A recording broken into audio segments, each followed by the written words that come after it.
Okay, we're going to use calculus now to help us solve some problems. Optimization meaning optimum levels, so max or min. And we need to be careful here. If our domain is restricted, then we need to look at all these points. We need to calculate our endpoints, so what our function value is here, as well as obviously our turning points. Relative max, relative min, but possibly this will be an extreme max here, an absolute max, and this endpoint is not as low in value as this turning point here. So this would be our absolute minimum here, as well as our relative. So when we're optimizing, we need to consider all these points. So let's go ahead and just do a couple of examples from the textbook now. So example 29 on page 245 is what I'll be working from here. Initially, example 29 on page 245. So you might like to have that out in front of you.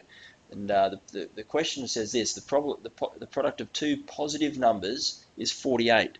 The product of two positive numbers is 48. So we're just going to call those two positive numbers x and y. Find the two numbers so that the sum of the first number plus 3 times the second number is a minimum. So we want the sum of the first, so we want x plus 3 times the second number. Right, we want to minimize that. So this is where our optimization comes in. Minimize this expression, x plus 3y. Now our task is to write this expression that we're trying to minimize in one variable and one variable only. With two variables is no use to us, but we're going to draw from this relationship here in order to rewrite this. So what we'll do is from x, y equals 48, we'll get y equal to 48 over x, and then we'll take that value rather than that value there. So rather than minimizing x plus 3y, we're minimizing x plus 3 by 48 over x, right, which is actually equal to x plus 144 over x, or in differentiable form, x plus 144x to the minus 1. We want to minimize that. So how do we minimize that? We'll find out what the derivative of it is. So we'll find the derivative of x plus 144x to the minus 1, which equals 1 minus 144x to the minus 2, which in more acceptable format is 1 minus 144 over x squared. Now that's the derivative function of what we're trying to minimize. So make it equal to 0 and solve. Therefore 144 over x squared is equal to 1. Therefore x squared equals 144. Therefore x is equal to plus or minus 12, but we're going to disregard the 12. We'll disregard the 12 because x cannot equal minus 12 from the question. It said that the two numbers were positive. So therefore the two numbers, find the two numbers. Two numbers are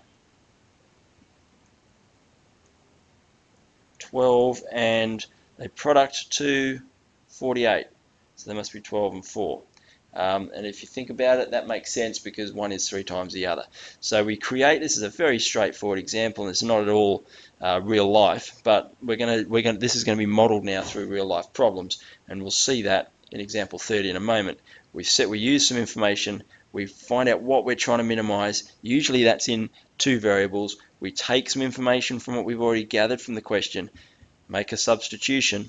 Now it's in one variable, we find the derivative of it, we make it equal to 0, and we go ahead and solve.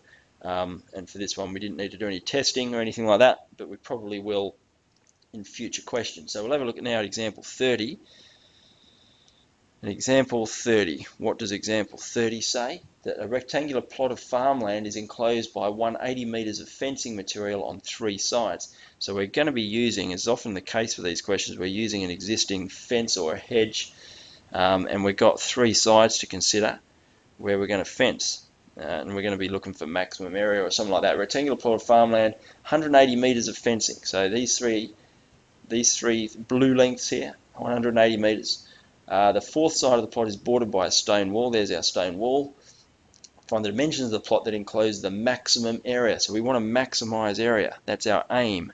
Maximize area. Right, we need an expression then for the area. Okay, so what we need to do is we need to introduce some variables. So if we're going to let's call this length here x, and perhaps this here y, just to be original. And what we know from that is that this plus this plus this, so that means x plus 2y has to equal 180, and that's how much fencing we've got. And the area, let's get an expression for area because we need to maximize it. Area is xy. Two variables, but that's no use to us. Let's get it in terms of one variable. X equals 180 minus 2y. So that'd be better, wouldn't it? Let's have it as 180 minus 2y by y, which equals 180y minus 2y squared. So now my area is in terms of y only. So now I can derive it. dA dy is equal to 180 minus 4y. Make that equal to 0. And therefore we got 4y equals 180 and y is equal to 45. So when y is 45, that will also be 45, and that will make x equal to 90, and we're in meters. Excuse me. So what we would then need to do is just verify that that maximizes the area. So we would take the second derivative. So we'd go over here, maybe d2a dy2, that is minus 4, which is less than 0.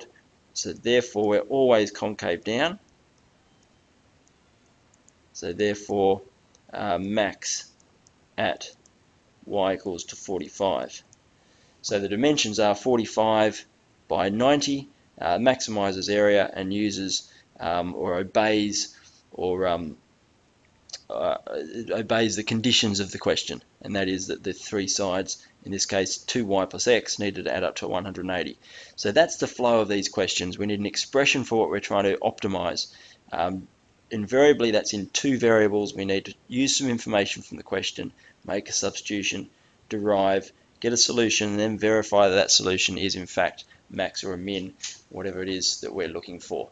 Okay, let's have a go now at exercise 7x. We're getting very close to the end of the alphabet.